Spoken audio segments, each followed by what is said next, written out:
ازيكم عاملين ايه؟ يا رب تكونوا كويسين. انا يبقى من قناه بقى شعراوي. اللي اول مره بتشوفوني يا ريت ما تنسوش تعملوا لايك وشير وسبسكرايب للفيديو عشان عائلتنا تكبر.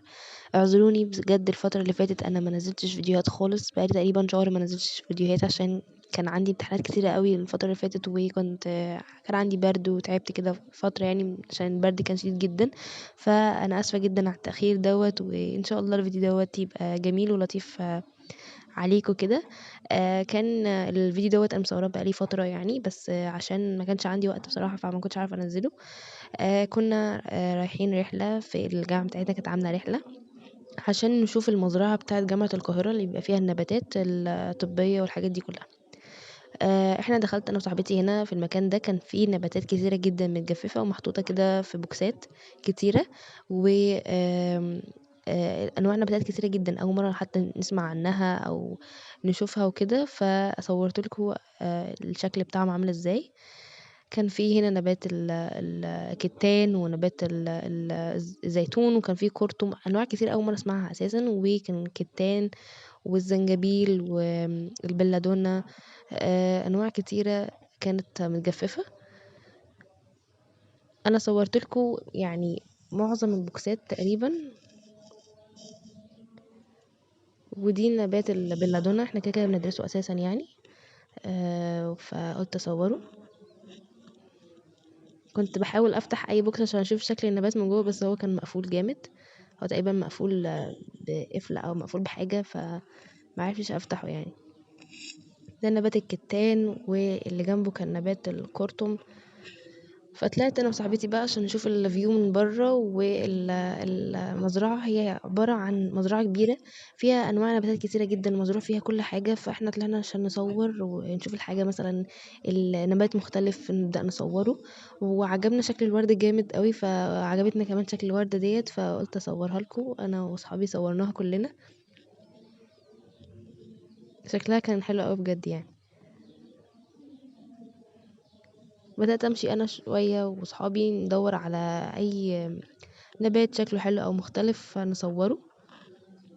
كان شكل الفيو تحفة بصراحة يعني. قعدنا نمشي بقى ونشوف كده أشكال الشجر والنباتات. هي عبارة عن مزرعة كبيرة جدا.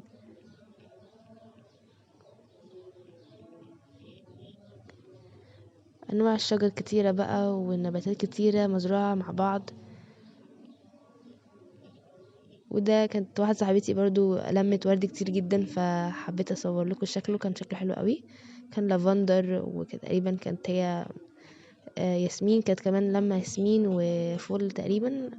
وده برضو نبات كده كان جوه في يعني جوه في المزرعة. ففي مكان كده محطوط فيه الأدوية، فيها نباتات طبية والنباتات متجففة محطوطة كده على ورقة طويلة عشان يورونا شكله وهو متجفف عامل ازاي.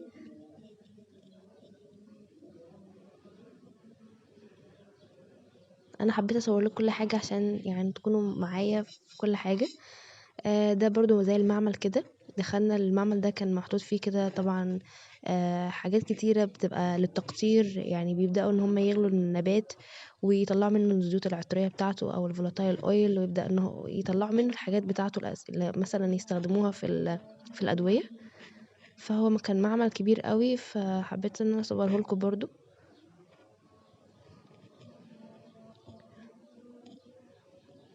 كان ده شكله من جوه. وشكل الحاجات اللي موجودة في الأزايز، كانوا حاطين نباتات كتيرة قوي عشان يطلعوا منها الزيوت العطرية بتاعتها. والوردة بتاعت عبادي الشمس برضه حبيت اصورها لكم، وهي ما كانش غير في واحدة بس اللي كانت موجودة، والباقي كان دبل تقريبا. وانا واصحابي كنا جايبين غزل بنات. هسيبكم بقى مع الدكتورة ده تشرح لكم شوية حاجات وحده في كبد استخلاص الصيدلة. النباتات على لارج سكيل.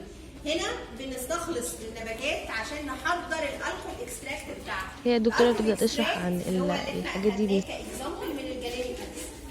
تمام. الكول اكستراكت يعني بدوب النبات في الكحول.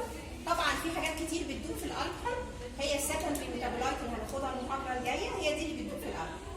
طبعا السكندري ميتابولايت ما هياش ماده واحده، اللي هي مجموعه كبيره ممكن تصل ل 100 او اكتر من 100 مركب جوه النبات. فانا بعملها الحاجات دي بتدوب في الالكحول، لان الالكحول سولفنت بيدوب حاجات كتيره جدا، البولر والنون بولر كلهم بيدوبوا فيه، عشان كده احنا بنستعمل الالكحول. الوحده هنا البلاستيك دي بحط فيها التانك بتاع الالكحول اللي انا هبتدي اعمل استخلاص منه. المفروض ان عن طريق المواسير بتعدي بتوصل تنقط على النبات بيبقى محطوط في الحله دي في زي صينيه مخرمه كده او حله صغيره مخرمه اصغر من الحله دي شويه من جوه، بينقط عليها الالكحول و كده اليوم يكون خلص يا حلوين. اتمنى يكون الفيديو عجبكم ويكون ظريف وخفيف كده عليكم. اشوفكم في فيديو تاني ان شاء الله. مع السلامة.